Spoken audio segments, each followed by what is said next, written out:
have the motivation to do so some days. Yeah, not like repetitively. Yeah, I get that. That's the thing that me and Brittany deal with. Brittany loves the house clean all the time. Don't get me wrong, it's cool. But at the same time, if you got the energy to do it, go ahead. But if I don't force me. Exactly. And it's just like I come home and take care of 2 kids, and like it's the same thing with video games. I have to be in that mindset to be able to play video games. I have to be in that mood. If I'm depressed, I don't want to do it. Yeah, literally. And you would think that to some people you think, oh well, you would want to play video games because it should clear your mind. No, once I'm start thinking about something, I'm on it. It bothers me until it gets fixed. Yeah.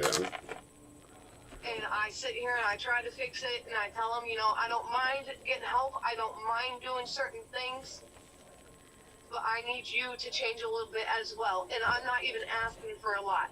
He's asking for a whole 9 yard, and I'm just asking for a quarter. And it's just like, if you're wanting me to change a whole 9 yards, then you need to at least change that quarter. Yeah. But there's no reason for you to move out, because if you move out, then the relationship's not going to work. Yeah. I mean, like, I get having space or, like, taking a couple days off. Not really off, but, like, from each other. I get that. I can stay at my parents' house. Yeah, I can understand that, but, like, cutting it completely, like... Yeah. Well, the thing is I could have stayed at my parents' house for a few days. Yeah. And whatnot. But he's full-on wanting to move out. If you're going to move out, then I'm not doing it, because then you're going to come back 6 months to a year later, and if something else doesn't go your way or something else bothers you, you're going to move right back out again. Yeah, this is going to be a repetitive thing. And I'm not about that. I'm not about to keep getting hurt when that was something I'm trying to avoid. Right. My whole plan was not to be in a relationship with him in the first place. He's the one, after 2 days of hanging out with me, claiming me. Right. Okay? Yeah. So if you're claiming me... That means you're ready. Even though you said you didn't want it. Yeah. And I was okay with it, because I liked him. Yeah. And I thought he was going to be different. But at the end of the day, it seems like I'm the one trying, and he's the one that's giving up. Yeah, and that doesn't even seem right. And this is like, it just made you think, like, or not make you think, it makes you just, like, look back at, like, this is why I didn't even do this and before. And then another thing is I was forced to open up to him, but not once has he ever opened up to me. And then I caught him talking to his friend last night. I was drunk, remind you. Yeah, you were? Yeah, fucking drunk, listening to him talk to his friend about me, about the issues we've been having, or the issues that he's been having and hasn't talked to me about. Yeah. And I said, well, that kind of hurts that you talk to your friends, and I get talking to your friends, but, like, if this issue has been going on for a while, then maybe you should have said something to me. Yeah, literally. Not once has he tried. Not once has he fucking tried. Then, yeah, then right there it just shows, like I get talking to your friends, but sometimes there's some things you hold from your friends because they're not going to be able to fix anything. Only talking to your spouse would be. And so, then now another reason why he's moving out is because I invaded his privacy. Even though I talk on the phone and he takes one headphone off just to listen to conversations. Which, remind you, I don't care because I'm not saying anything I shouldn't be saying. Right. But who's really invading whose privacy? Majority of the time, I don't even pay no attention to you and your friends. Just last night was kind of a coincidence that I could hear you talking about me and our problems and our relationship, and not once have you came to me. Right. It's like, because that's the type of shit. It's like, oh, this is new news to me. Why didn't you sit there and bring it up to me before you told Billy, Bob, and Joe? Yeah. Yeah.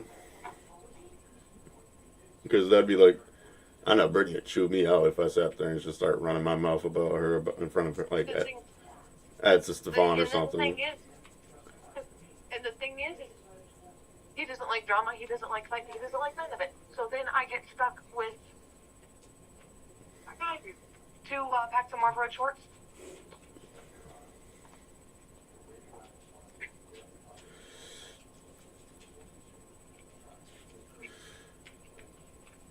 I get stuck with keeping my own emotions and feelings in To whatever to yourself. myself. Yeah. Because if I sit there and say something to him about how I'm feeling, he thinks I'm targeting him. Oh my god. But that's the thing is, like, if you're going to be in a relationship, you got to be willing to take criticism, because at the end of the day, your spouse is going to have something that they're not going to like about what you do or what you've done recently, or 330 go about certain things. 232 2307. Exactly. And he just. And then he brings up kids. And what about the kids? He brings up the fact that what if he wants kids one day? And I looked at him and I said, I told you from the start that I could not have any more kids. And was he salty about it? And I let you. Huh? Was he salty about it? No. He just brought up the fact that one day he might, or. And I looked at him and I said, I let you.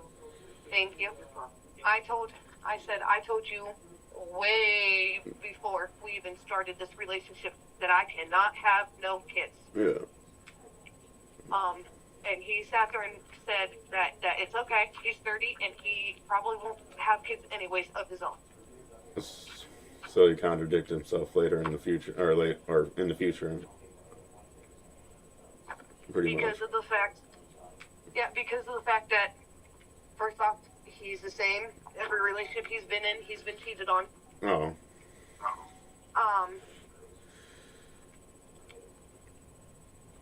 He never really got to the where he found somebody to have kids with.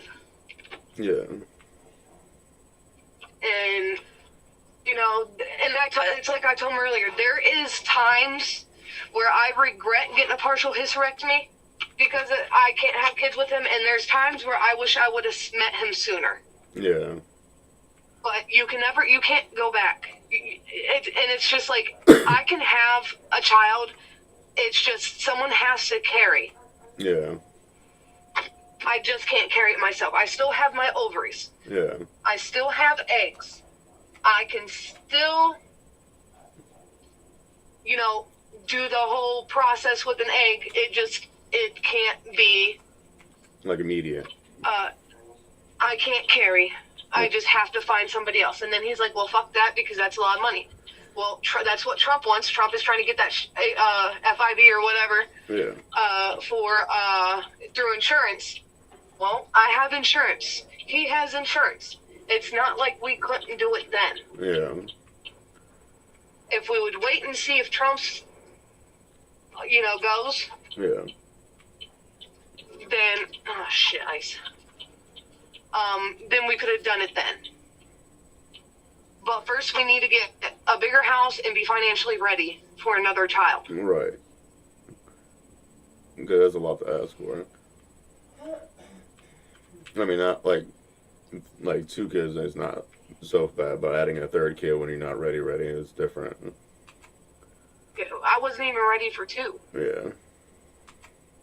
And I sit there and try to make him feel like he is a dad to these kids because he helps me with them. He disciplines them. He is that father figure. And then when I do that, now it's just too much. I got him for Christmas a bracelet that says dad on it. Thank you for accepting, being here when you didn't have to be, or something like that. And then got a bracelet with the fucking birthstone and name on it. And he thought that was too much. He thought that was pushing it. Right. Really? It's just like, really? That's pushing it? You're here. You're here and nobody else is. Yeah, literally. I'm showing you that you are their father figure. I'm not saying to, adopt them or take them under your wing, or you take them home or whatnot, but you are here for them girls, unlike their dads. Yeah, literally. So, he shit on that gift of mine. Yeah, you thought of. Yep, because everything else I got him for Christmas, he guessed it. He guessed it? So I wanted to get him something. Yeah, he guessed it right on fucking point. Every single thing that I got him. Uh-oh. How did that make you feel? I was fair warned that he was gonna do that by his mother. Mm. So, I mean, it's kind of upsetting, but it's not, because I did get him with the 2 bracelets, and he knew they were Blade bracelets. He just didn't know exactly what they were. Yeah. But How does his mom take it? I Like, would. His mom thinks we can work it out. If he was to move out, but the thing is with me is if he moves out, I'm gonna push myself away from him, because I'm gonna feel like he's not gonna try, and then we're just gonna end up breaking up anyways. yeah. Because he's already got me to the point where I don't want him around. Yeah. I'm angry. Well, yeah, I you're packed angry this right shit now. I'm angry, and I packed this shit just because it would make me feel better instead of breaking something. Sound like you're growing up. Rude. I'm by it. And then he felt like I was pushing him to leave sooner, and it's just like, no, I didn't say you had to leave tonight. It just makes me feel better to pack your shit up. Yeah. Because of how much anger I have inside right now, I really want to break something. So instead of breaking something, I just packed your shit. Yeah. And it made me feel a little bit better. Not a whole lot, though. And I still got that anger where I want to break something. Yeah. I bet you do. That's why you got a pack of cigarettes. Yeah, I had to get cigarettes for work tomorrow. Mm-hmm. Yeah, I feel that. And the thing is he said him and his mom sit there and say he loves me, but if he really loved me, he would be trying to do this relationship while living with me, not leaving. Yeah. Even though he did move in a little bit too soon, Well, yeah. it's still going to be a game of, if this happens again, are you going to move out again? Am I going to have to feel